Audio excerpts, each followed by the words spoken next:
I'm going to show you how to transfer Crimson Desert save files. So first you want to right click on the start button, open up the run.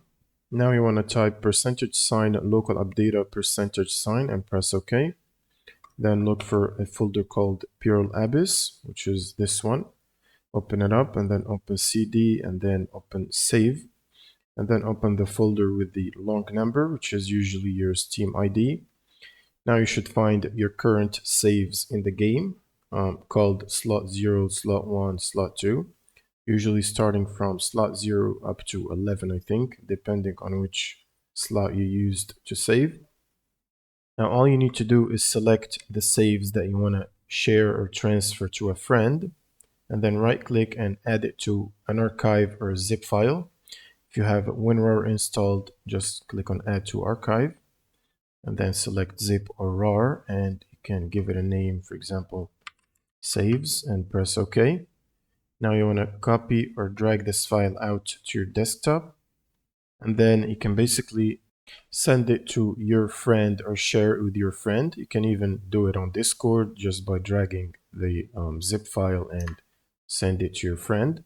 Now your friend can download this and extract these folders or these slots, and basically go back to the same directory from local updata Pearl Abyss CD save, and then enter their Steam ID folder. Now basically after getting the files from you, they can place it here, but keep in mind that if the save file you've got from your friend has the same slot number, it should basically override your current saves if you have the same slot number.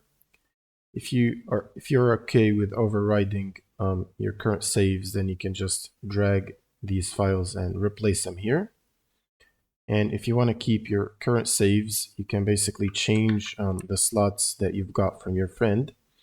For example, if you're using slot 0, 1, and 2 on your current game, you can change your friend slots to 5 and 6 and then 7 before moving them.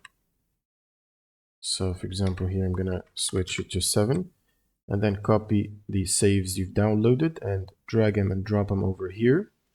Now you can basically close this and make sure the game is closed while doing that.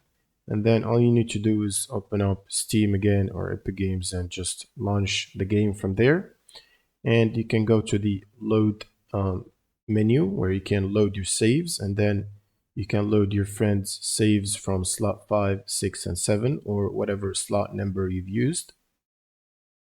And that's pretty much it for this video. If you have any questions, leave them in the comments below, and see you on the next one.